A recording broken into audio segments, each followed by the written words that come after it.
안녕하십니까. 화성문화원에서 연구원을 맡고 있는 김명수 연구원이라고 합니다. 보고 계시는 영상에 대해서 간략하게 설명을 먼저 좀 드리고요. 제목으로 보고 들어오신 강의를 시작하도록 하겠습니다. 보고 계시는 강좌는 화성학총서 온라인 강좌라는 이름으로 진행을 하고 있는데요. 화성학총서 사업은 화성시에서 지원하고 화성문화원에서 진행을 하는 사업입니다. 올해 10월 30일 날 학술대회도 했고요. 학술대회를 기반으로 한 책도 나올 예정인데, 원래는 이 온라인 강좌가 오프라인에서 진행됐어야 하는 강좌입니다. 근데 요새 다들 알고 계시겠지만 코로나19라는 사태를 맞이해서 비대면으로 진행을 좀 하는 과정을 고민을 하다 보니까 이런 형태를 좀 택하게 됐음을 안내를 먼저 드리고요. 오늘은 한국 문화재 정책의 특징과 흐름이라는 되게 좀 거창한 느낌이죠. 거창한 주제. 선생님들 보시는 분들이나 일반 분들께서 어떻게 이렇게 많은 고민을 해보셨을까 하는 생각도 좀 들긴 하는데, 그래도 이제 화성시에서 살면서 아니면 한국에서 살면서 한국 문화재 정책이 어떻고 우리 모두가 이제 문화재가 될 수 있다는 그런 마음가짐을 좀 가졌으면 하는 바람에서 저희가 이런 강좌를 기획하게 됐습니다. 강의를 해주실 분은 문화재청 전문위원으로 활동하고 계시고요. 서울시, 충남, 화성시에서 무형문화재위원을 하고 계신 홍태한 교수님을 소개를 드리면서 강의를 시작하도록 하겠습니다. 선생님 안녕하십니까? 네, 반갑습니다. 네, 오늘 진행해 주실 강의는 한국 문화재 정책의 특징과 흐름이라는 제목을 저희가 주셨고요. 저희가 요청드린 강의도 이런 흐름입니다. 저희가 이런 강의를 요청드리게 된 취지는 아까도 말씀을 좀 드렸지만, 이제 문화재 정책이 좀 바뀌어서 이제 좀 모두가 이제 무형문화재가 될 수 있는 시대가 왔다는 소식을 제가 홍태한 선생님께 듣고, 이런 것들은 좀 많이 알렸으면 좋겠다. 이번 저희 화성학총서 학술대회에서 그런 말씀을 해주셨기 때문에 그런 것들을 일반 화성 시민을 비롯한 일반 대중분들에게 소개시켜드리고 싶어서 이런 자리를 만들었습니다. 선생님, 제가 말씀드린 게 어느 정도 맞는 얘기인가요? 맞는 말씀입니다. 저도 무형문화재가 될 수 있나요?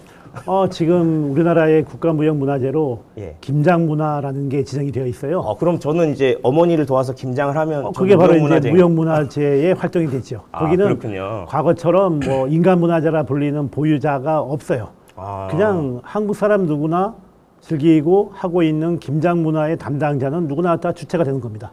저도 문화원에서 이런 업무를 하다 보니까 너무 무형문화재 이러면 너무 좀 이렇게 너무 대단한 거로 생각하고, 또 그만큼 또 고루한 느낌을 받으시는 것 같아서 좀 시각을 바꿔볼 수 있거나 아니면 저희가 이런 식으로 참여할 수 있다는 걸 좀 알려드리고 싶어서 시작을 했는데, 그러면 문화재 정책이 도대체 어떤 식으로 진행이 되고 있는지 한번 얘기를 들어보면 좋겠습니다. 네, 먼저 오늘 말씀드릴 내용은 문화재 중에서도 무형문화재 쪽에만 한정이 됩니다. 그렇군요. 자, 먼저 문화재라는 개념을 잡아보게 되면 문화재는 사실 저거는 정책에서 만든 말이지요. 정책에서 만든 말이죠. 우리나라에 내려오고 있는 전통, 무형유산, 이 모든 것이 소중한 것인데요. 그 중에서 국가에서는 거기에 가치를 부여합니다. 전통이라고 해서 그 중에는 국가 입장에서 보게 되면은 마땅히 지켜야 할 것, 또는 소중한 것, 나름대로의 기준이 있겠지요. 그거를 문화재라고 부릅니다. 그러니까 문화재는 과거부터 내려온 우리의 고유한 전통이면서도 나름대로의 가치를 부여한 것이라고 보면 됩니다. 그런 식으로 저희가 생각하면 되겠군요. 그래서 이 문화재는 크게 많이 들어봤지만 국보니 천연기념물 많이 있거든요. 그 간단히 정리 한번 해보겠습니다. 유형문화재하고 무형문화재 두 가지로 나눕니다. 저희 저희 화면을 넘기지 않아도 됩니다. 유형문화재는 말 그대로 형체가 있는 것. 그렇죠. 저희 아까 말씀하실 때 무형문화재만 해당된다고 하셨는데 저희가 남대문을 지금 만들 수는 없으니까. 그렇죠. 그리고 무형문화재는 형체가 없는 것. 어떤 중국에서는 유형문화재를 물질문화재라 부르고요. 물질문화재. 무형문화재를 비물질문화재라고 부르는데 오히려 이것도 뭔가 형체가 있는 그런 의미가 되겠죠. 유형문화재에는 아마 많이 알려진 것으로는 국보와 보물이 있습니다. 국보와 보물은 나라에서 그만큼 소중하다. 가치를 부여한 거라 보면 되겠지요. 여기에 약간 범위가 넓은 공간을 국가에서 인정한 것이 바로 사적이 있습니다. 사적. 사적이요? 서원이라든가 사찰터, 산성 같은 큰 덩어리를 사적이라고 부릅니다. 예, 화성시에도 당성이라는 곳이 네, 사적으로 맞습니다. 지정이 예, 되어 예. 있더라고요. 그다음에 우리 실제 생활하고 관련이 되어 있는 뭐 옷이라든가 예. 그릇 이거를 국보나 보물로 하긴 뭐 한 거를 민속문화재라 부릅니다. 그러니까 그 국보면 이렇게 그 일본 국보가 이제 우리나라에서 건너간 밥그릇이라는 얘기가 유명한데 그러니까 이 그릇이랑 예, 이 그 민속문화재는 차이는 약간 좀 현대적인 근대적인 성격이 있는 거라 보면 될 것 같습니다. 역사가 그리 오래되지 않았지만은 예. 우리의 실제 생활을 증언할 수 있는 것들 가장 쉬운 예가 뭐 옛날에 지금은 사라진 상여라든가 상여요. 뭐 전통적인 한복 옷 같은 경우가 되겠지요. 예. 그다음에 20세기에 들어와서 예. 우리나라가 100년 만에 얼마나 많은 급격한 사회 변동을 보입니까? 그래서 100년 사이에 만들었다가 사라진 게 많거든요. 그거를 따로 근대 문화재라고 부릅니다. 근대 문화재요. 그래서 유형 문화재는 국보, 보물, 사적, 민속 문화재, 근대 문화재가 있고요. 이 중에서 자연하고 밀접한 관련이 있는 것을 천연기념물이라 부릅니다. 아마 들어봤을 겁니다. 천연기념물 저희 화성시에는 공룡알 화석들이 맞습니다. 천연기념물로 지정이 되어 이런 있습니다. 것들이 유형문화재고요. 그다음에 민속문화재는 아까 말한 것처럼 실제 생활인데 그 실제 생활 속에서 눈에 보이지 않는 무형적인 걸 따로 떼어놓은 것이 국가 무형문화재가 됩니다. 아, 그렇군요. 그러니까 유형문화재는 종류가 많지만은 예. 국가의 무형문화재는 단 하나밖에 종류가 없다고 보면 됩니다. 하나밖에요. 이거를 이제 시도에서는 국보나 보물 같은 게 많이 있으니까 이 중에서 약간 좀 국가만큼의 가치가 없지만은 시도에서 가치를 인정한 것을 유형문화재라 부릅니다.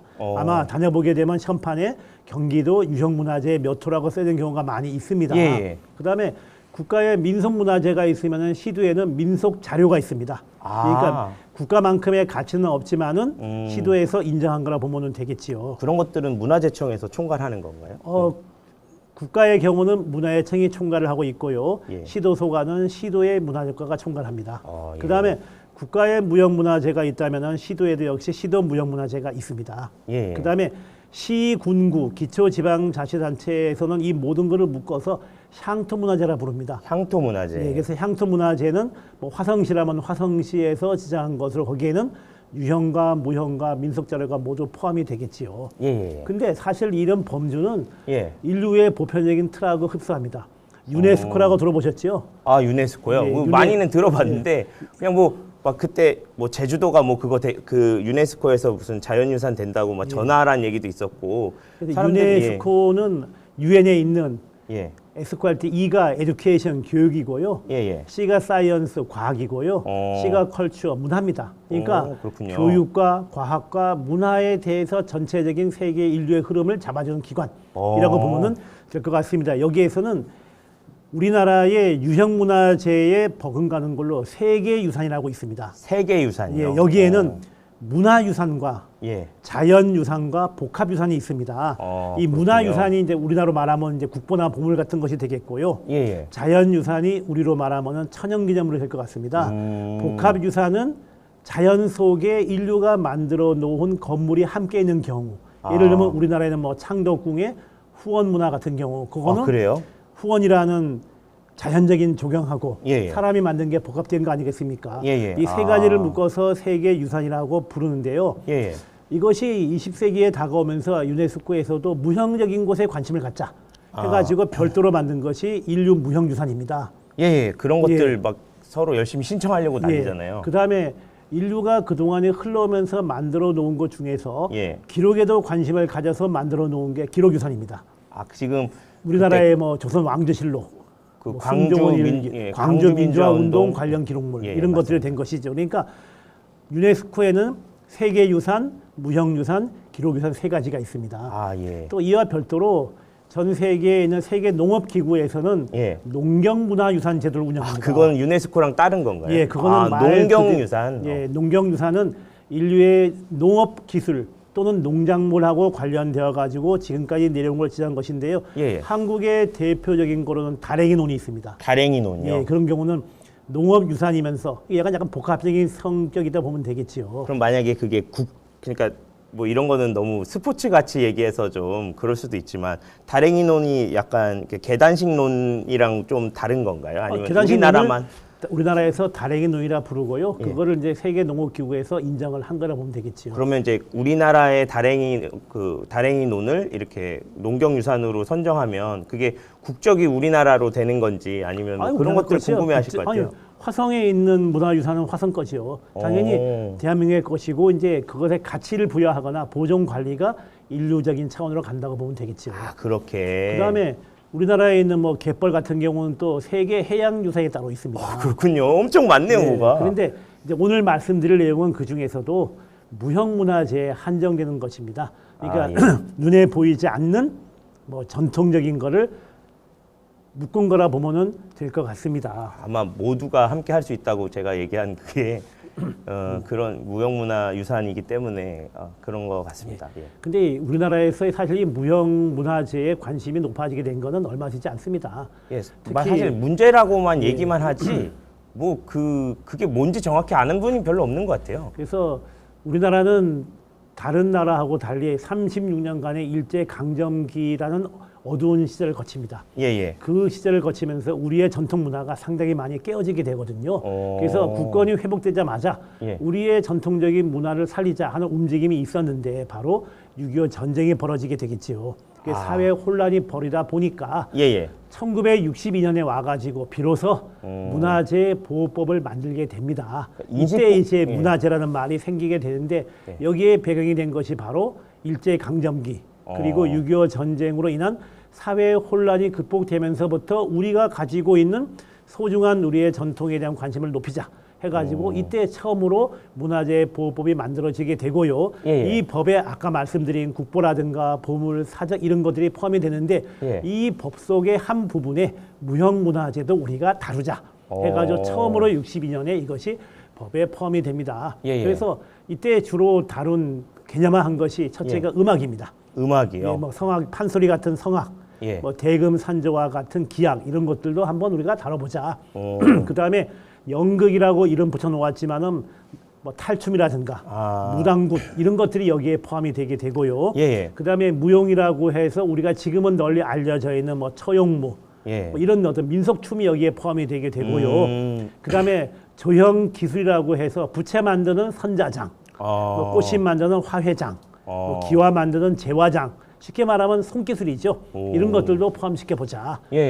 그 다음에 민속이라고 해서 전국에 흘러내리고 있는 다양한 민속놀이 이런 것들을 한번 이제 문화재 보호법에서 포함시켜가지고 조사를 하게 되는데 이때 처음으로 62년에 우리 한번 전국에 도대체 이런 무형유산이 무형문화재가 얼마나 되고 있는가 해가지고서 한번 실태 조사를 수행을 하게 됩니다. 그렇군요. 근데 이때는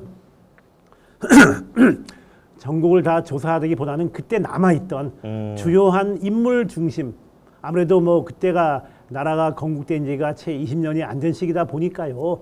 어떤 사람들이 있을까 해서 그 당시에 널리 이름을 떨친 사람들을 중심으로 조사를 해서요. 1964년 12월에 처음으로 드디어 국가무형문화재도에 지정이 됩니다. 종묘제례 악이 1호로 지정이 되게 되고요. 요거는 종묘제례에 올리는 음악 아니겠습니까? 그 다음에 양주 지역에 내려오는 탈춤인 양주 별산의 놀이, 그 다음에 전국을 떠도는 유랑예인들의 놀이인 남사장놀이, 그 다음에 지금은 거의 안 쓰고 있지만 옛날에 지배층이 있었던 간 만드는 일, 가딜이 판소리, 간 만드는 일이라는 말인가요? 그런 것들을 갖다가 처음으로 지정이 되게 됩니다. 비로소 64년 12월에 이런 종목들이 국가무형문화재가 되면서부터 본격적인 국가무형문화재의 정책이 시작이 되었다고 볼 수가 있는데요. 문제는 전국의 실태 조사를 수행했지만은 사실 그 짧은 시간에 전국의 모든 거를 조사할 수 없는 거 아니겠습니까? 그리고 그래서 조사 인원도 한정돼 있었을 것 같아요, 선생님들. 그래서 전국에 있는 유명한 전승자들, 뭐 이런 분들을 입장으로 해가지고 조사를 해서 지정을 하게 됩니다.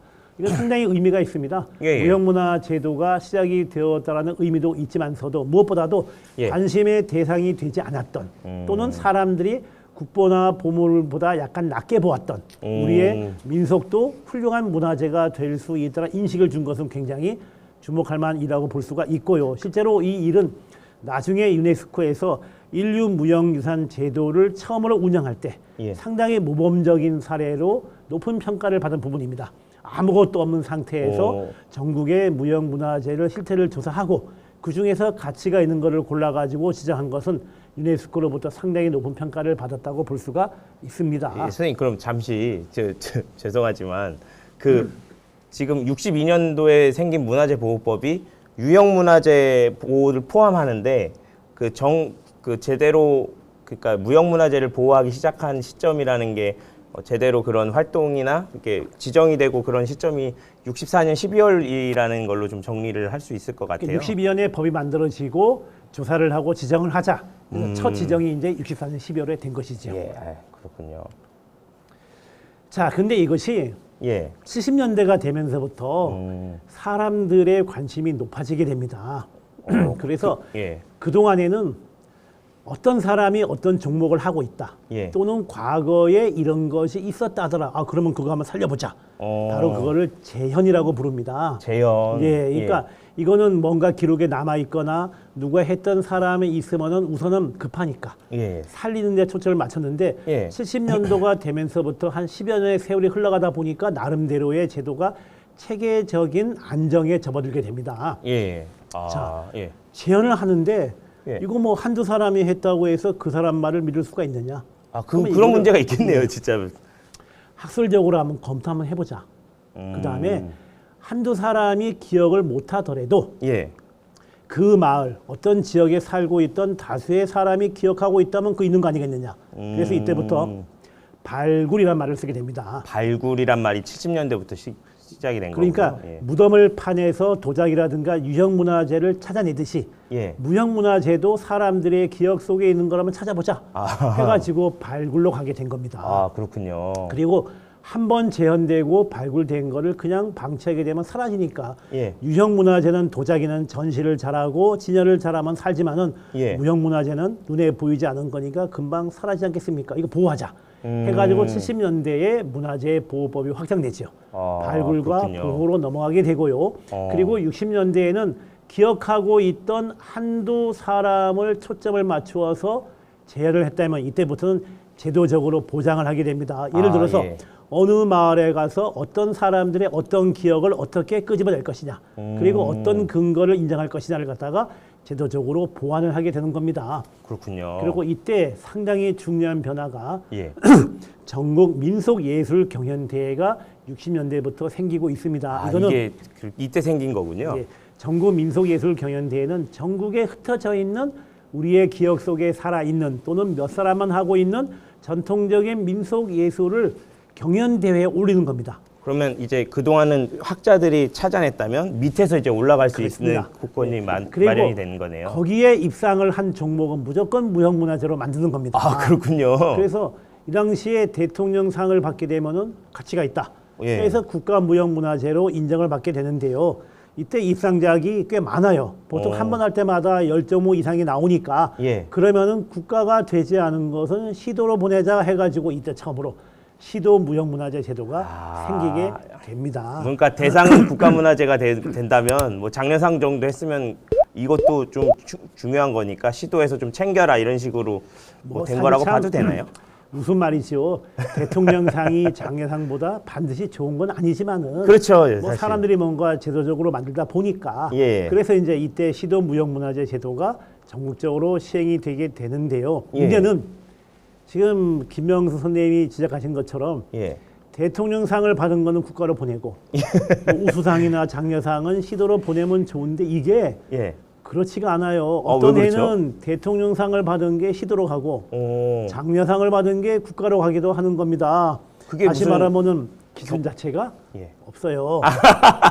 기준이 없구나. 종목에 따라 가지고서 되는 겁니다. 그러다 보니까 국가에서 가장 대표적인 것이 충남 한산의 모시 짜기는 국가에도 있습니다. 그런데 모시를 짜는 거 사람이 한두 명이 아니니까 왜 저 사람만 시키냐? 그러면 당신들은 충남의 문화재로 하겠다 해가지고 국가와 시도의 같은 유형의 종목이 생기는 경우도 상당히 많아지게 됩니다. 그러니까 처음에는 발굴과 보호를 위해서 확장을 꾀해가지고 나름대로의 제도를 만든 것은 분명합니다. 하지만은 이것이 기준이 없는 겁니다. 김명수 선생님 생각해 보십시오. 저 종목을 놓고 1등, 2등을 매기는 자체가 참 어려운 거죠. 그것도 어렵지만 이제 우리가 항상 폐해라고 말하는데 그거 말고는 다른 방법을 잘 못 찾기도 하고 그게 없으면 또 기준이 없다고 막 화를 내기도 하니까 그러다 보니까 예. 상당히 문제가 생기게 되고요. 그런 그렇군요. 과정 속에서 사실은 국가와 시도 무형문화재가 어느 게 뛰어나다 그렇지 않다는 안목이 없어요. 다만 소중한 것들인데 예. 관리를 위해서 조금 나눈 것에 불과하거든요. 근데 사람들은 그렇게 생각 안 할 것 머릿속에는 같아요. 국가는 뛰어난 것. 예, 이런 그렇죠. 인식이 되게 되고요.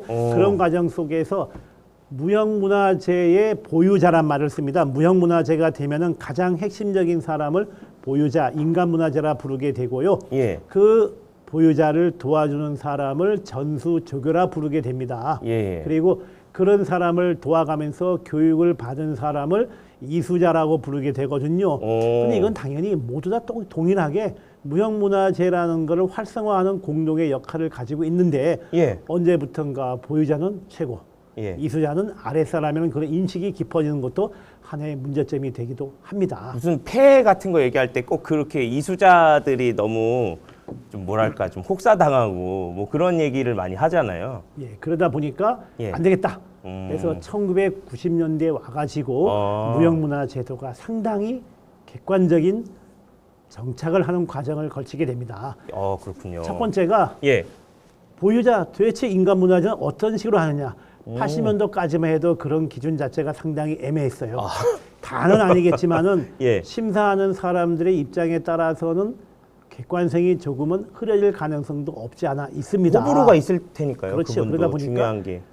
지금 뭐 공개할 수 없지만서도 물론 문화예청 홈페이지에 가면 아마 공개가 되어 있었겠지만은 보유자의 인정 절차를 단계별로 확정하게 되고요. 보유자를 인정하는 기준과 점수도 이때 만들기 시작을 하게 됩니다. 그렇군요. 그리고는 보유자가 자기가 알고 있는 모든 교육을 일방적으로 강요하는 데서 벗어나가지고 예. 교육 체계도 이때 처음으로 만들어지게 됩니다. 우리가 흔히 알고 있는 교육의 교환이라든가 예. 교육 과정이 이때부터 형성되기 시작을 합니다. 쉽게 말하면은 80년대 이전까지가 사교육 중심으로 예. 약간은 좀 주목구구식이었다면은 90년대 와서 체계화되어 있는 또는 공교육에 가까운 그런 무형문화재 교육이 이때 이루어지게 됩니다. 그렇군요. 또 하나 중요한 것이 보유자는 무형문화재를 대표하는 사람이니까 품위를 유지해야 한다. 품위. 그래서 그 사람에게 문제가 많이 생겼나 그렇죠. 봐요. 도덕적인, 인간적인 나름의 기준까지를 제공하게 됩니다. 쉽게 말하면 저것이죠. 국가에서 예. 인정한 국보적인 존재니까 나름대로의 품위를 가져라. 너무 이렇게 사생활이 문란하다든지 뭐 그런 방식으로 이렇게 사생활이 물러난 경우는 뭐 모르겠습니다만은 어떤 문제가 좀 있나요? 강압적인 문제라든가 폭력이나 이런 게 있을 수 폭력이 있겠네요. 아니라 교육 방법에서 약간 강압성의 문제가 되겠지요. 민주적인 교육이 아닌 뭐 일방적인 지시적인 교육이라든가 뭐 이런 과정 속에서 벌어지고 있는 약간의 군대 문화적인 상하 수익적인 문화 이런 것들이 아마 문제가 되었다고 볼 수가 있습니다. 또 하나는 한 60년대부터 90년대까지 30년 동안에 열심히 하다 보니까 더 이상 이제 국가무형문화재로 갈 수 있는 종목이 다 발굴이 다 된 겁니다. 이제 어느 정도 발굴이 다 됐다는 그래서, 판단을 한 거군요. 예, 국가무형문화재 지정이 감소가 되기 시작을 하게 되고요. 그리고 민속예술 경연대회에 나오는 것들도 이제는 거의 다 한계에 도달하게 됩니다. 그러다 보니까 민속예술 경연대회에 나온 것들이 약간의 창의성이 가미가 되는 일이 벌어지게 되죠. 과거에는 거의 온전하게 전통을 바탕으로 했다면 이제 하도 많은 것들이 발굴되고 지정되다 보니까 거기에 약간은 인위적으로 그러다 보니까 더 이상 이제 민속예술 경연대회에 입상한다고 해서 국가에서 지정을 하지 않게 되고요. 시도 무형문화재로 가는 일이 일반화된 경우가 벌어지게 되고요. 이런 경향은 점점 강해져가지고 마치면은 민속예술 경연대회하고 무형문화재 입상하고 완벽하게 구별되는 일이 벌어지게 됩니다. 이제는 더 이상 민속예술제 상 탔다고 올라가는 일이 줄어들었다는 건가요? 민속예술 경연대회는 말 그대로 민속예술을 자랑하는 대회가 되는 것이고 무형문화제도는 보전과 국가나 시도의 가치를 알리는 쪽으로 이것이 세분화가 되게 되는 거라 보면 됩니다. 한마디로 말하면 60년대에 급하게 시행이 되어서 상당히 다양한 종목의 발굴이 왔었다. 70년대에 와서는 더 넓어지게 되었다. 민속예술 경연대회와 결합되면서 상당히 많은 종목이 지정되는 획기적인 성과를 거둔 건 사실이다. 근데 90년대 오면서부터 종목 발굴이 끝나게 되고 그리고 나름대로의 체계가 잡히면서부터 현재 우리가 알고 있는 그런 무형문화 제도가 만들어지는 과정이 30년간에 이루어진 거라 보면 될 것 같습니다. 예. 자, 이것이 예. 2000년대 와가지고는 아주 상당히 다양한 획기적인 변화가 오게 됩니다. 예. 여기는 좀 이따가 말씀드릴 유네스코의 영향이 큰데요. 예. 특히 이때 종목별 평가 지표를 확정한다는 말이 나오는데 이게 무슨 말이냐면은 예를 들어서 무슨 예. 농악이 있다. 예. 그럼 과거에는 그냥 가가지고 농악의 기량을 보자. 뭐 기량을 한 70점 만점으로 보겠다라고 했었는데 그 70점 만점을 따지는 평가의 세부적인 내용이 정해진 것은 아니었거든요. 아, 진짜요? 그게 예. 없었단 말이에요? 근데 2000년대 와가지고서 70점 만점으로 보게 되면은 뭐 악기의 연주 방법 예. 또는 뭐 판자를 짜는 방법, 뭐 또는 소도구를 만드는 방법 이런 세부적인 하나하나의 항목이 만들어지게 됩니다. 그리고 이때 비로소 공개 행사 평가가 시작이 되는데요. 그 전까지는 국가무형문화제도가 만들어져 있다고 해서 시도무형문화제도가 있다고 해서 그거를 국가에서 일률적으로 관리 감독하기가 쉽지가 않았거든요. 2000년대 와가지고 야 무형문화재가 됐으니까 1년에 한 번씩 국민들에게 무상으로 너희가 가지고 있는 무형문화재 전체 종목을 공개해라. 우리는 국가에서 평가를 하겠다 하는 것이 이때 시작이 되게 그러니까 됩니다. 이게 중간 시험 같은 건가요? 그렇죠. 해마다 주기적인 평가를 하는 것이 되겠죠. 그렇군요. 그러다 보니까 이제 무형문화재 모든 단체와 종목에서는 1년에 한 번씩 의무상이다 보니까 뭡니까? 최소한의 전수 활동과 요건을 갖추려고 하겠죠. 그리고 그 그렇군요. 이전까지만 해도 이수자 관리를 보유자가 주먹구구식으로 했었어요. 교육 체계가 확정이 되어 있지가 않았는데 2000년대 와가지고부터는 국가에서 이수자 관리는 교육을 1년에 몇 시간 시켜라. 어떤 식으로 시켜라. 어떤 식으로 통과 여부를 결정해라. 하는 식으로 이때 분야에 개입을 하게 되는데요. 예. 여기에 중요한 변화가 바로 화면에 나오는 세 번째와 네 번째입니다. 그 이전까지만 해도 무형문화재는 예. 아주 소중한 것, 잘못하면 사라질 수밖에 없는 것 이런 거를 굉장히 중요하게 여겼는데요. 예. 어느 순간부터 사람들이 이런 생각을 하게 된 겁니다. 자, 예. 다이아몬드, 금 매우 소중하고 아깝지요. 예. 그러다 보니까 뭡니까? 다이아몬드와 금의 가치를 매기는 것 이게 바로 그동안의 무형문화재 제도였던 겁니다. 예. 근데 사실 다이아몬드나 금보다 그건 없어 살 수 있어요. 예. 그러나 물과 공기는 없으면 우리가 살 수 없지 않습니까? 근데 물과 공기는 가치를 부여한 적이 한 번도 없죠. 왜? 너무나 쉽게 구할 수가 있으니까. 예. 하지만 그거는 우리 인간 생활과 뗄래야 뗄 수 없는 거 아니겠습니까? 비록 그렇군요. 다이아몬드나 금처럼 가치를 부여한 것은 아니지만은 물과 공기의 가치는 무한하고 사실 우리의 생활과 직결된 거 아니겠습니까? 그런 인식이 무형문화 제도에 들어오게 됩니다. 물론 사라진 것들 남대문, 동대문 소중하다. 하지만 사실 남대문과 동대문이 소중하지만은 그게 우리 실생활과 직접적으로 연관된 건 아니거든요. 소중하지만은. 그러다 보니까 아니 우리 무형문화 제도 속에도 우리 생활 속에는 한복이라든가 김치라든가 또는 한글 이런 것들은 너무나 널리 퍼져 있어 가지고 가격은 매길 수가 없지만 한글 없이 우리 살 수 없는 거 아닙니까? 그렇습니다. 그래가지고는 야 이런 것도 관심을 가지자 해가지고 그리고 또 한두 명의 보유자만 인정하다 보니까 줄다리기 경우는 사실 몇백 명의 사람이 하는 거 아닙니까? 그렇습니다. 그중에 한두 사람의 보유자가 뭐가 중요합니까? 그러다 보니까 그렇죠. 줄다리기 같은 경우는 한두 명 인정하지 말고 차라리 거기에 참여하는 모든 사람을 모은 단체를 인정해 버리자. 이거 획기적인 변화죠. 그렇군요. 그러니까 그동안에 한두 사람 중심으로 갈 것이 아니라 물론 화회장처럼 꽃신을 만드는 거는 혼자 할 수 있어요. 그거는 그렇죠. 인정하자. 대신 줄다리기 같은 민속 집단 놀이는 굳이 한두 명을 할 필요 없는 거 아닙니까? 그런 인식이 보유자 없는 단체를 인정한 쪽으로 바뀌게 되고요.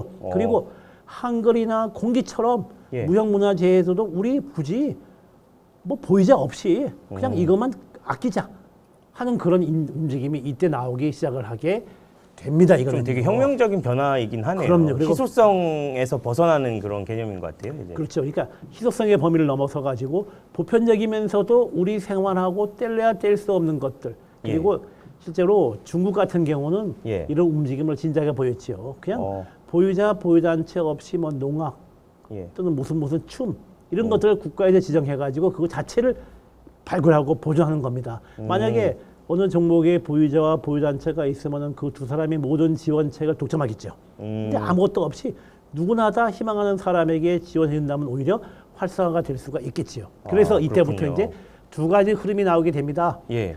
화회장처럼 희귀한 종목은 보유자 인정하자. 그건 많은 사람이 안 하니까. 그렇죠. 그거는 한두 사람을 도와주면서 살아남게 도와주자. 반면에 씨름이라든가 뭐 아리랑처럼 한글처럼 김치처럼 널리 알려진 것은 그런 사람 없이 그냥 우리 보편적인 사람 중심으로 가자 하는 것이 2000년대에 나오게 된 겁니다. 다시 말하면은 2000년대 이전까지 희귀한 종목 한두 사람 중심이었다면 이때부터는 보편적인 것, 모든 국민이 즐기는 거라면 다 무형문화재가 되자. 김명수 선생님이 서두에 뭐라 했습니까? 우리 국민 누구나 다 무형문화재 보유자가 될 수 있다. 그런 인식이 이때 비로소 확정이 되는 겁니다. 아, 그렇군요. 자, 이때 그리하여 마침내 2017년에 무형문화재 보전 및 진흥에 관한 법률로 획기적인 이런 인식의 변화를 갖다가 만들게 됩니다. 그게 이게 이 법률로 좀 모아지는 건가요? 그렇습니다. 아까 말씀해 주신 내용이. 그래서 이걸 우리는 신법이라 부르는데 신법. 옛날 거를 국법이라 부르는데요. 학술 용어죠? 어떻게 아니, 보면. 학자들이 그냥 쓰는 말입니다. 이때부터 이제 우리가 흔히 알고 있는 신법. 이때부터 우리가 알고 있는 무형문화재에 대한 인식이 확 달라지게 되는 겁니다. 무형문화재 보전 및 진흥에 관한 법률에서 주목할 내용은 진흥입니다. 그 이전까지는 어떻게 하면 사라지지 않게 살릴 것이냐 초점하셨다만 진흥은 뭡니까? 이걸 확장하고 키우고 활성화하는 거 아닙니까? 안 되겠다 이거 무형문화재 한두 사람 중심으로 가느니 다양하게 널리 퍼지게 하면은 굳이 뭡니까? 국가에서 보호하지 않아도 되겠네요. 예를 들어서 꽃신 만들기 지금 한두 명이 합니다. 그걸 만약에 교육과정에 집어넣거나 좀 더 많은 사람이 관심을 가지게 펼친다면은 뭡니까? 국가에서는 꽃신이 사라질 걱정을 하셔야 되겠죠. 여기에 중요한 것이 전통 지식과 구전 전통 및 표현하는 것이 범위에 포함이 되게 되는데요. 이게 참 어려운 말입니다. 어려운 뭐냐면은 것 같아요. 그 이전까지는 춤, 음악, 놀이, 뭐 기능 이런 것 중심이었거든요. 그거는 한 사람 중심인데 자 김명수 선생님도 알고 있어요. 아침에 나와가지고 문을 열고 딱 하늘 보게 되면 오늘 비 오겠네. 뭘 보고 합니까? 구름의 모양이라든가 달무리가 좀 어제 졌다든지 바람의 모양 이런 거 아니겠습니까? 바닷가에 가게 되면은 어민들은 날씨하고 물때를 보면 금방 합니다. 오늘은 고기 잡으러 어디로 가야 되겠네. 그게 뭡니까? 그거는 바닷가에 사는 사람이라면 누구나 알고 있는 거 아니겠습니까? 그게 바로 전통 지식이에요. 그런 게 이제 문화재가 되는 거예요? 근데 그 이전까지는 관심이 없었던 게 그거는 바닷가에 사는 수십만의 어민이 다 알고 있는 거야. 그거는 희소한 게 아니죠. 그렇죠. 아니 오늘 비 오겠네? 한국 사람이면 누구나 알고 있는 겁니다. 김치를 먹으면서 야 이 김치 맛있다. 이 김치에 새우젓이 아닌 다른 거 썼네. 한국 사람이면 다 아는 거 아닙니까? 그렇죠. 근데 그거를 그동안은 인식을 안 했어요. 왜? 다 아는 거니까. 그걸 갖다가 우리는 전통 지식이라 부르는 겁니다. 그러면 이제 저희가 이렇게 김치를 먹고 야 이건 경기도 김치다. 이건 남도 김치다. 이런 식으로는 구별을 많이 하잖아요. 그런 게 바로 전통 지식인 겁니다. 그러니까 전통 지식이란 말은 이거는 보편적 누구나 알고 있는 것도 무형문화재 대상이 될 수가 있는 겁니다. 그렇군요. 아니 씨름 모르는 한국 사람 없어요. 다들 알죠. 그 이전까지는 씨름은 문화재가 될 수가 없는 게 희소한 게 아니거든요. 근데 신법이 만들면서부터 누구나 할 수 있는 전통적인 게 다 포함되다 보니까 뭡니까? 씨름이 국가무형문화재 된 거 아닙니까? 그리고 그걸 바탕으로 해서 씨름이 유네스코 인류무형선 됐죠. 그것도 남북한이 공동으로 해가지고 말이에요. 이게 무슨 말입니까? 그다음에 구전 전통 및 표현은 뭐냐 하면은 그것도 어렵다. 너무 범위가 넓은 것 같은데요. 김명수 선생님은 집안에 촌수 따질 줄 알지요. 사촌, 육촌, 팔촌이 뭔지 알지요. 그렇죠. 그리고 오촌 아저씨를 당숙이라 부르는 거 알지요. 맞습니다. 지금 젊은 사람 알까요, 모를까요? 잘 몰라요, 그죠? 맞아요. 그러니까 그게 바로 구전 전통 및 표현이 될 수가 있는 겁니다. 그러면 아저씨를 부르는 명칭이 당숙 아저씨. 뭐 백부님 뭐 이런 식으로 얘기하는 거. 또는 지금 아이들은 도로명 주소가 사용되면서 모르지만은 어른들은 저기는 모티 마을이야. 저기는 큰 마을이야. 저기는 삼거리야. 다 알고 있죠. 화성에 굉장히 많아요. 그게 바로 구전 전통 및 표현입니다. 그렇군요. 또는 야, 너 그러지 마라. 하루 강아지 범 무서운 줄 모른다고. 지금 애들은 그 말을 못 알아듣지만 어른들 쓰는 말 아닙니까? 그게 바로 구전 전통 및 표현입니다. 그러니까 한두 사람이 아는 게 아니라 모든 전반적으로 사람이 알고 알고 있는 것들 해서 구전 전통에 포함되는 것이 지금 말한 속담, 수수께끼, 호칭들, 사람 부르는 이름들, 그 다음에 욕설들, 아, 욕설까지요? 예, 또는 지역에 있는 사투리들, 이런 것들도 그거는 옛날이라면은 한두 사람이 아는 게 아니라 누구나 다 아는 거니까 문화재가 아니지만 그것도 문화재가 될 수가 있는 겁니다. 전통 지식에 우리가 놓친 거 많이 있습니다. 날씨를 보는 기술. 바닷가에 가면은 아 저기는 고등어가 많이 살아. 이게 어장에 그렇죠. 이제 어장이 그런 어떤 또는 고기들이 있는지요? 시골에 가서 농사짓는 분 만나게 되면은 아 이 무 어떻게 합니까? 무는 심을 때 어떻게 거름을 줘야 되고 어떻게 해야 돼? 그것도 전통식에 포함되죠. 그것도 굉장히 중요한 것 같아요. 또는 지금은 킬로그램, 미터로 모든 단위가 통일되었지만은 뭡니까? 고등어 한 손, 두 마리가 한 손 아닙니까? 예, 맞습니다. 배추 한 접, 백포기가 한 접 아닙니까? 예. 그다음에 한 근, 한 관. 그런 많지 않습니까? 단위요. 그것도 전통지식에 포함되죠. 지금은 다시 말하면 저기에는 전통기식과 구정 전통 및 표현에 포함된 거는 전부 다 사라질 수 있는 것들은 한가지 있죠. 예. 그것도 이제 지정 범위에 포함이 됩니다. 그래서 실제로 최근에 된 걸로 보게 되면은 경기도와 충남 해안 지역에서 고기 잡는 법인 독살어법이 있어요. 독살어법이요? 뭐냐면은 이걸로 이렇게 아닙니다. 독살이 돌입니다. 뻘에 돌을 쌓아둬요. 그럼 물이 들어왔다가 물이 나갈 때 돌에 고기가 걸려서 못 나가겠죠. 예. 그 고기 줍는 겁니다. 예. 그거를 전통적인 어법인데 이거는 서해안에 사는 어민들은 다 아는 거예요. 그거 전통 지식에 포함돼요. 이런 식으로 이제 범위가 확장이 되었다. 이건 바꿔 말하면 뭡니까? 앞에서 말한 2000년대 일어나고 있는 보유자나 없는 종목만 가는 식, 보편적인 것도 하면서 거기에 범위를 넓혀 놓은 겁니다. 바꿔 말하면은 어쩌면 이런 일이 벌어질 수가 있어요. 어떤? 제주도 사투리가 무형문화재가 될 수가 있어요. 그건 그럴 수 있을 것 같아요. 그러면 이제 뭡니까? 좀 많이 다르니까. 제주도 사투리를 잘 알고 있는 제주도민들이 바로 뭡니까? 그 무형문화재 종목 전승의 핵심이 될 수 있는 것이죠. 안 그렇겠습니까? 그러면은 국가 입장에서는 제가 갑자기 생각이 나는데 저런 식으로 이렇게 범위가 넓어지면 예전에는 보유자 한두 명만 이렇게 관리하면 됐는데 이런 건 이게 정책적인 그런 조치를 취해야 사람 되겠네요. 관리가 아니죠. 이렇게 하면 되죠. 옛날에는 누구 관리가 지금은 제주도 사투리 진흥책을 공모하면은 누구나 거기에 응모하면 되는 겁니다. 그거는 국가에서 전혀 사람에 관리를 할 필요가 없는 것이죠. 자, 제주도 사투리를 보존하기 위해서 사전 내겠다. 사전 편찬 작업할 사람 공부해라. 되는 거 아닙니까? 그렇네요. 그러니까 오히려 국가는 범위가 넓어지기 쉽지요. 관심 있는 사람은 누구나 할 수 있죠.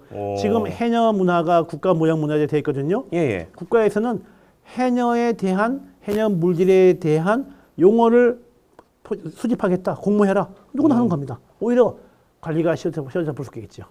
그러면 오히려 아까 제가 그냥 처음에는 이제 의도적으로 말씀드리긴 했지만 진짜 그 일반 분들이나 그런 분들도 이런데 이제 사업에도 참여할 수 있고 그렇게 되겠네요. 당연합니다. 자기가 가진 전통 지식이나 구전 전통이 있다면. 또 하나의 변화가 이제 원형에서 전형으로 바뀌었다는 얘기인데요. 이 말이 어려운 되게 말인데 어려운 말인 것 같습니다. 원형은 기본 틀이 하나밖에 없는 겁니다. 그러니까 그런가요? 예를 들게 되면은 예. 우리가 많이 알고 있는 씨름을 한다. 예. 그러면 씨름할 때 원형은 딱 방법이 못 바뀌어 있는 겁니다. 반드시 푸른색과 붉은색 삿발을 메고 두 사람이 나와서 어떤 식으로 진행이 하고 그거는 깰 수 없는 원칙으로 정해놓은 게 원형입니다.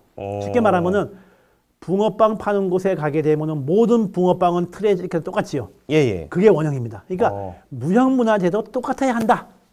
이게 원형이었어요. 근데 그런 것 때문에 좀 고루하다고 생각하는 사람들이 또 많이 있었잖아요. 그러다 보니까 보유자가 정해져 있고 보유자가 만든 것이 법입니다. 보유자가 춤을 출 때 손 모양은 어떻게 돼야 한다라고 정해놓으면 그게 바로 원형이었던 겁니다. 그러다 보니까 보유자의 권한이 강조가 되겠고요. 시대가 그렇게 빠르게 변화했는데도 거기에 적응해가지고 작은 모양도 바꿀 수가 없는 겁니다. 이거는 똑같이 이렇게 해야 된다 뭐 이런 식으로. 꼬치를 만든다. 새로운 모양이 바뀌었으니까 뭔가 좀 디자인에 예를 들어서 네모 모양을 마름모로 만들고 싶기도 할 거 아닙니까? 그렇죠. 예술인이니까요. 만들면 안 되는 거예요. 디자이너니까 왜? 그분들도. 원형은 사각형이니까 안 되겠다. 전형으로 바뀌었으면 전형은 뭐냐면은 두루뭉실하게 기본적인 틀만 지키면 되는 겁니다. 씨름으로 말하면은 붉은색, 홍색이 아니어도 붉은색 계통의 삿바, 푸른색 계통의 삿바를 메고 나온다. 아니면 이렇게 색깔이 구별되는 삿바를 매야 그렇죠. 한다 이런 식으로 해도 되겠네요. 한마디로 말하면 전형은 고정성이 아닌 다양성, 변화를 주게 만들어 놓은 것입니다. 이 말은 바꿔 말하면은 무형문화재가 아까 말한 것처럼 고루한 것, 변함이 없는 것이 아닌 약간은 창의성이 가미되어도 되는 식으로 바뀌어버린 겁니다. 그러면 이제 되게 의문이 많겠는데요. 아, 그거 아니, 막 여러 생각이 있을 거 아닙니까? 저는 방금 선생님께서는 붉은색 삿바, 붉은색 계열의 삿바를 매야 된다고 하셨지만 저는 색깔만 구별되면 되는 게 아니냐, 뭐 이렇게 얘기를 했을 때 좀 이렇게 기준이나 이런 게 그런데도 불구하고 예. 그 기준에 대해서는 지금 창의적인 논란이 벌어지게 만드는 게 국가 정책의 변화상입니다. 아, 그렇군요. 국가에서 못을 받지 않습니다. 그럼 다양한 논란이 벌어지면서 나름대로의 전형을 만들어 가라는 겁니다. 예를 들어서 붕어빵의 모양의 변화를 주는데 예, 예. 그거를 꽃 모양으로 바꿀 수 없는 거 아닙니까? 그런 나름대로의 창의적인 틀인데 그거는 아마 점차 다양하게 확립되기를 바라는 것이 전형의 열린 개념입니다. 그러니까 그러면 이게 꽃 모양으로는 못 바꿔도 지느러미가 좀 이렇게 크게 한다든지. 그건 잘 그래서 그런 기본적인 틀 다양스럽게 무형문화재의 전형으로 들어왔는데도 불구하고 창의적인 변화까지는 다양하게 일어나고 있지만은 예. 기본적인 틀을 완벽하게 깨는 건 아직 나오지 않은 걸로 보니까 사람들이 암묵적으로 기본적으로 상식적으로 동에는 뭔가가 있어 보입니다. 그러면 이제 활발한 논의를 하면 또 새로운 뭐 개념들이나 아니요, 또 다른 개념을 만들기 바라지 않습니다. 예, 활발한 논의하기를 바라는 게 바로 전형의 개념입니다. 이건. 예, 그러니까 논의를 많이 하다 보면 뭐 이렇게 방향성이 이제 좀 더 조금 더 자유로워질 수는 있겠네요. 그렇죠. 그다음에 중요한 것이 이수자를 그동안은 보유자만이 인정했어요. 예. 쉽게 말하면 보유자가 마음에 안 들면은 아무리 애를 써도 졸업을 안 시키는 겁니다. 근데 이거를 국가나 시도에서 이제 객관적으로 인정을 하게 된 겁니다. 인정을 국가가 하는 거예요, 예, 이제? 국가에. 그래서 이때부터 이제 보유자의 권한이 완벽히 사라지게 되고요. 일정한 수준만 갖춰가지고 국가나 시도에서 실시하는 소정의 응모 과정을 거치게 되면은 무조건 인정하는 식으로 확정되게 되었습니다. 이에 따라서 이수자에 대한 보유자의 횡포에 가까운 권한이 없어지게 되어버렸고요. 인정평가의 객관성이 확보되게 되었습니다. 한마디로 말하면 저렇게 범위가 확대되고 전형으로 바뀌고 이수자가 인정되면서부터 보유자 1인의 독재가 많이 사라지는 것은 분명합니다. 그러니까 뭐 어떻게 보면 이제 물려주고 싶은데 뭐 자식한테 물려준다든지 뭐 이런 것들을 못하게 한다는 거잖아요. 이렇게 좀 실력이 없는. 그동안에는 문화재 속에 유형문화재가 중심이었고 예. 무형문화재가 약간 유형문화재를 따라가는 느낌이었는데 이때부터는 무형문화재도 유형문화재하고 대등한 한의 영역을 가지게 되어서요. 무형문화재위원회라는 게 독립적으로 생기게 되고요. 예. 전주에 무형문화재만 담당하는 국립무형유산원도 생기게 됩니다. 아, 그게 그 전까지는 없었던 예. 거군요.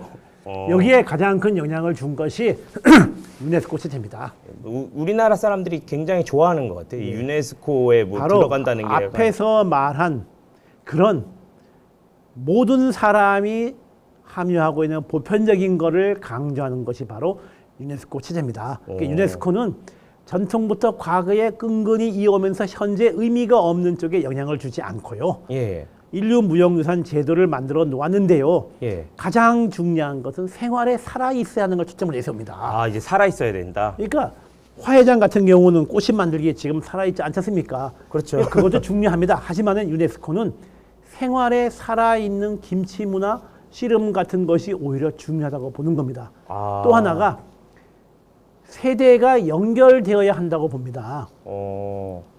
옛날 분들이 아무리 가치 있다고 해도 라떼란 말처럼 라떼는 말이야. 이 젊은 세대가 받아들이지 않는 것은 인류 무형유산 제도에서 관심을 주지 않습니다. 와, 젊은 세대들의 이제 영역에 포함이 된 거네요. 그러니까 기존의 세대가 가지고 있는 것이 끝없이 이어지게 만드는 것이고 또 하나가 바로 끊임없이 재창조될 수 있다고 보는 겁니다. 그리하여 현재성을 굉장히 중요하게 내세워요. 그렇군요. 그다음에 한두 사람이 하는 거 중요하지 않아요. 공동체성을 강조합니다. 그러니까 유네스코가 인정한 보세요. 최근에 해녀, 씨름 또는 김장문화 예. 이런 것들 보세요. 또 얼마 전에 지금 뭐가 있으면 연등회. 연등회 보세요. 얼마 전에 됐어요. 우리나라 4월 초파일 되게 되면은 전국에 있는 모든 사찰에 등을 달지 않습니까? 예. 바로 그런 것을 인정하는 것이 유네스코 체제입니다. 그러다 보니까 우리나라 법에서도 안 되겠다. 해서 아까 말한 것처럼 그런 보편적인 것 갖다가 내세우게 되는 겁니다. 특히 그렇군요. 공동체를 국가나 민족에만 두는 것이 아닌 유네스코는 공동체는 변화할 수 있다라고 봅니다. 다시 말하면은 우리나라에 들어와 있는 다문화 사회가 뭔가 새로운 공동체를 만들어서 예. 무형문화재를 뭔가 무형유산을 새롭게 나간다면 그것도 인정한 추세입니다. 아, 그렇군요. 따라서 무형문화재의 변화를 갖다가 이거를 무형문화재를 고정된 걸로 본 것이 아니라 정책에서 운영하는 제도로 본 것이 아니라 이거 얼마나 변화할 수 있다는 사회 제도로 인식한 것이 유네스코 체제입니다. 예. 이 영향을 받아가지고서 우리나라도 이제 완벽히 바뀐 것이지요. 그래서 예. 얼마 전에 국가에서는 활쏘기를 인정했고요. 활쏘기요? 인삼 재배 및 약채 재배도 우리나라의 무형문화재가 되었습니다. 인삼을 이렇게 재배하는 곳이 많지 않아서 그런 건가요? 아니요, 인삼 지금 많지 않습니까? 전 많으니까. 세계, 그러니까 아니, 우리나라의 인삼 재배를 국가 무형문화재로 인정한 것은 예. 우리나라에서 인삼 재배라는 것이 우리나라에 널리 퍼져 있고 그리고 예. 그것이 가지고 있는 가치가 있으니까 인정 아니겠습니까? 뭔가 이게 독특한 우리만 나라만의 재배 그렇죠. 방식이 있어서 그렇다는 그러면서 거죠. 그거를 과거라면은 한두 사람이 하면 지정했겠지만 지금은 강화라든가 뭐 경북의 풍기라든가 예. 금산 등등 꽤 많은 곳에 이 인삼을 둘러싼 꽤 많은 산업이 일어나고 있지 않습니까? 그래서 유네스코 체제 영향을 받아가지고 바뀌고 있습니다. 예. 따라서 화성에서도 이제는 이제부터 좀 진지하게 한두 사람이 해야 하는 되는데. 종목에 초점을 맞추는 것이 아니라 예. 누구나 다 하는 전승 공동체에 초점을 맞춰라. 화성에 많은 사람들이 하고 있는 거라면 얼마든지 무형문화재가 될 수도 있다. 그래서 관심을 가질 것이 바로 뭐냐면은 마을시장입니다. 예. 장안리 또는 궁평항, 오음도처럼 화성은 마을이 중심이 되고 있는 마을시장이 많이 있거든요. 이거는 뭡니까? 한두 사람이 하는 거 아니거든요. 화성 시민 그렇군요. 전체가 하는 거 아닙니까? 예. 여기에 관심을 가질 필요가 있고요. 그 다음에 화성에 들어와 살고 있는 꽤 많은 다른 국가의 민족의 사람들도 인정하자. 그것이 오히려 결합되어 가지고 뭔가 화성만의 독특한 문화를 만들어 나간다면 필요하다 말이죠. 문화가 섞여서요. 그럼요. 예. 또 하나 화성은 20세기 초반에 꽤 여러 곳에 시장이 먼저 만들어집니다. 그래서 이런 시장에 대한 인식도 필요합니다. 시장하면 이것이 무슨 문화재인가 하지만은 100년 동안 흘러온 시장 속에는 사람들의 기억과 시장만의 고유한 문화와 상거래의 질서 같은 것이 얼마나 많이 남아 있습니까? 이것이 과거라면은 한두 사람이 하는 것이 아니니까. 예. 가치를 인정받지 못했겠지만 지금의 체제에서는 공동체고 현재성이고 그리고 지역사회 및 누구나 관심을 가지고 있다면 충분히 가치를 인정받을 수가 있는 것입니다. 결국 무형문화재 정책의 변화를 보게 되면요, 개인 중심의 소수 중심으로 갔던 무형문화재 정책이 유네스코의 영향을 받으면서 현재 와서는 다수가 누구나 즐길 수가 있는 보편성을 바탕으로 하면서 특히 공동체를 바탕으로 한 우리 고유의 문화라면은 얼마든지 무형문화재가 될 수 있다. 특히 아무것도 아닌 것 같은데 날씨를 예측하는 기술 또는 뭐 물건을 세는 단위에 대한 기억. 나는 우리 화성 지역의 모든 지명을 다 알고 있어. 나는 우리 화성 지역의 옛날 얘기와 민요를 너무 많이 알아. 하는 것도 그 자체가 곧 우리의 소중한 무형문화재가 될 수 있다는 것입니다. 쉽게 말하면 우리 실생활에서 거리가 멀어진 한두 사람이 즐겼던 무형문화재가 지금은 누구나 다 할 수가 있는, 누구나 다 알고 있는, 누구나 다 체험할 수 있는 쪽으로 상당히 많은 변화를 보이고 있다 하는 것이 제가 이 시간에 말씀드린 무형문화재 정책의 흐름이 될 것 같습니다. 특히 다만 이제 그동안에 일반 시민들이 무형문화재 하면 잘 몰랐는데요. 그러니까 마치요 한두 사람이 하는 거였지만 지금은 이제 그렇지 않다는 것입니다. 특히 김장 문화가 가장 보편적인 인류 무형유산이면서 한국의 무형문화재거든요. 사실 보십시오. 김치는 집안마다 달라요. 맞아요. 좀 맛이 다릅니다. 공통점은 뭡니까? 배추를 소금에 절인 다음에 씻어가지고 양념하는 공통점은 같지 않습니까?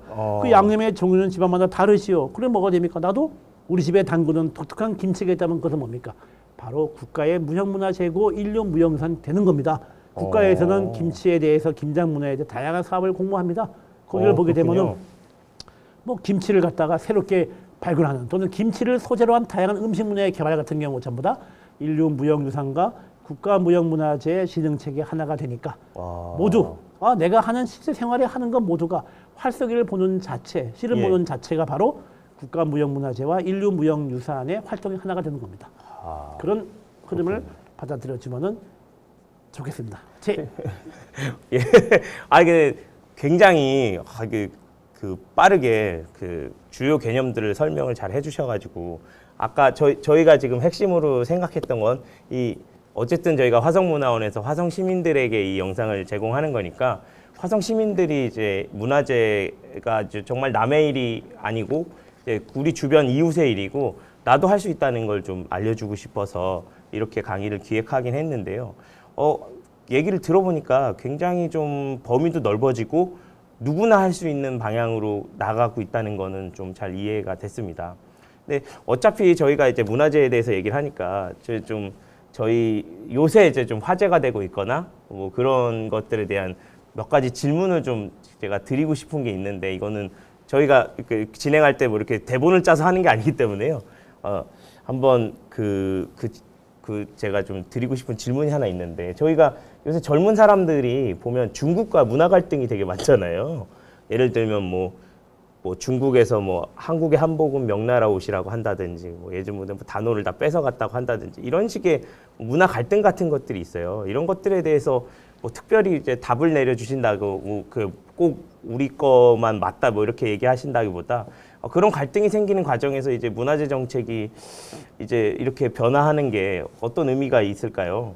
만약에 그런 갈등들이 막 생기거나 하면 이게 문화재 정책은 당연히 전통성과 고유성을 바탕으로 하다 보니까 자국민, 예. 자민족 중심주의의 경향이 있을 수밖에 없습니다. 예, 어느 그러니까, 정도요? 예, 단어라는 것이 중국에서 뭐 유래가 되었다는 말이 있겠지만서도요.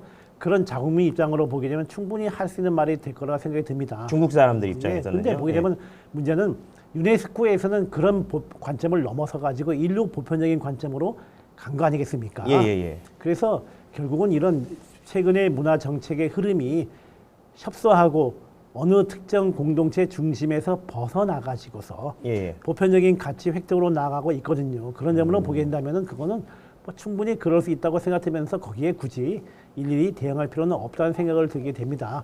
그리고 아울러 인류의 역사를 보게 되면은 인류의 역사는 항상 뭔가 새로운 흐름이 있을 때마다 혐오와 배제가 항상 대두하게 마련입니다. 그거는 그렇지만 그거를 넘어서는 진보와 포용의 역사가 있게 되니까요. 아마 좀 더 흘러가게 되면 이런 무형 문화재의 정책을 바탕으로 하게 되면 그런 자민족 중심도 극복이 될 거라 보고 있고요. 분명한 것은 우리나라의 국가무형문화재 법에서도 그런 공통된 흐름을 보이고 있다는 것. 뭐 이런 걸 보게 되면 아마 극복이 될 거라 생각들고 특히 팬데믹 현상을 보게 되면 뭡니까? 우리는 저거 아닙니까? 고립될수록 타인과의 접촉과 타인과의 보편적인 가치를 소중하게 여기는 거 아니겠습니까? 그리워하게 됐죠. 입장을 보게 되면 아마 그 충분히 넘어설 문제라고 생각을 하고 있습니다. 그래서 오늘 그 강의의 취지는 충분히 달성이 됐다고 생각하고요. 이제 모두 주변 분들, 할아버지들이나 뭐 이렇게 아까 말씀하셨던 다양한 것들이 문화재가 될 수 있고 꼭 문화재 진흥에 모든 사람들이 참여할 수 있는 그런 법과 제도가 열려 있으니까 여러분께서도 그런 것들에 대해서 참여를 하실 수 있다는 그런 인식을 좀 많이 좀 가져주셨으면 하는 바람에서 이런 강좌를 좀 기획을 하게 됐습니다. 홍채 선생님께서 굉장히 너무 이런 부분에서 빠삭하게 깨고 계시다 보니까 굉장히 빠른 시간 내에 이런 복잡하고 어려운 개념들을 잘 정리를 해주신 것 같아요. 오늘 강의는 이 정도로 마치고요. 다음 시간에 또 다른 무형 문화재 관련된 이야기로 드리도록 하겠습니다. 홍 선생님 감사합니다. 네, 고맙습니다. 감사합니다.